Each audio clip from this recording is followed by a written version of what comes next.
విఫలమే. గురువుగారు అయితే ఇప్పుడు ప్రస్తుతం ఉన్న యువతకి మీరు ఒకే ఒక్క పాఠం చెప్పాలి. జీవిత పాఠం అంటే గనక అదేమై ఉంటుంది? ఒక్క ముక్కలో చెప్పాలంటే సంతృప్తి అనేది గొప్ప మాట చాలు. ఒక్క హ్మ్. పాఠం చాలు. హ్మ్. యువతరంలో ఇప్పుడు కనపడకుండా పోతున్నది సంతృప్తి. హ్మ్. సంతృప్తి ఉంటే వీళ్ళంతా ఆనందంగా ఉంటారు.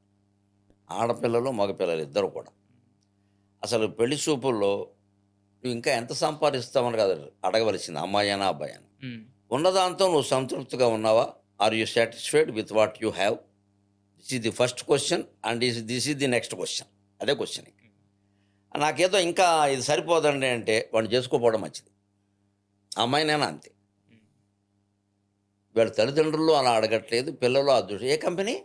ఎంత ప్యాకేజ్? ఇంకొంచెం మంచి కంపెనీ చూసుకోవాల్సింది. ఏంటి ఏమన్నా మంచి కంపెనీ అంటే మంచి ఆటోనా? మంచి బస్సా? అంత తేలిగ్గా ఉందండి ఉద్యోగం.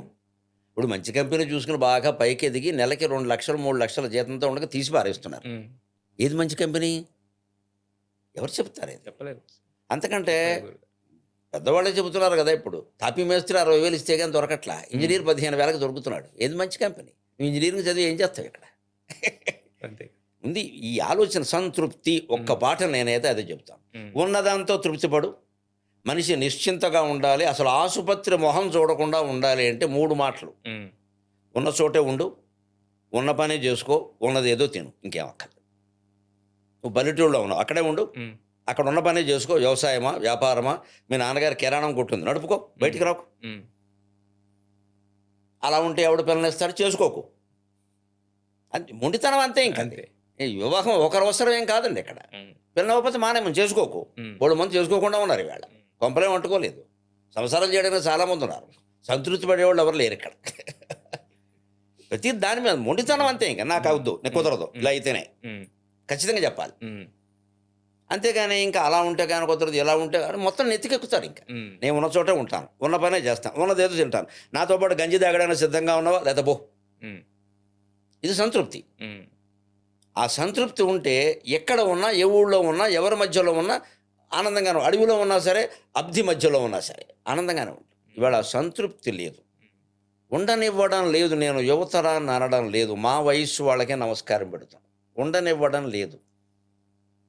కొడుకు నాకేదో చేసేవాళ్ళారా ఉద్యోగం. మీ వాడికి ఎందుకు అంత ప్యాకేజ్ వచ్చింది? నీకెందుకు రాలా? ఇదేంటిది? వాడు పైగా మళ్ళీ వీళ్ళకి అనారోగ్యాలు వచ్చి ఆసుపత్రికి వెళితే స్ట్రెస్ ఎక్కువ చేసింది ఎవరు? వాళ్ళే. అంత స్ట్రెస్ ఉన్న ఉద్యోగం ఎందుకు చేయాలి అసలు నువ్వు? హ్మ్. డబ్బు కోసం. డబ్బు ఎందుకు? భోగాల కోసం. హ్మ్. భోగాలు ఎందుకు? రోగాల కోసం. భోగే రోగ భయం అని 2000 ఏళ్ల క్రితం చెప్పాడు భర్తృహరి. ఆ! ఇప్పుడు అదే భోగాలు అనుభవిస్తున్నారు, రోగాలు రోగాలు. పాలవుతున్నారు. ఇక్కడ నుంచి హెల్త్ ఇన్సూరెన్స్ కంపెనీ కూడా వెర్రివాడా? వాడికి లాభం లేనిదే మనకెందుకు ఇస్తాడండి? అంతే.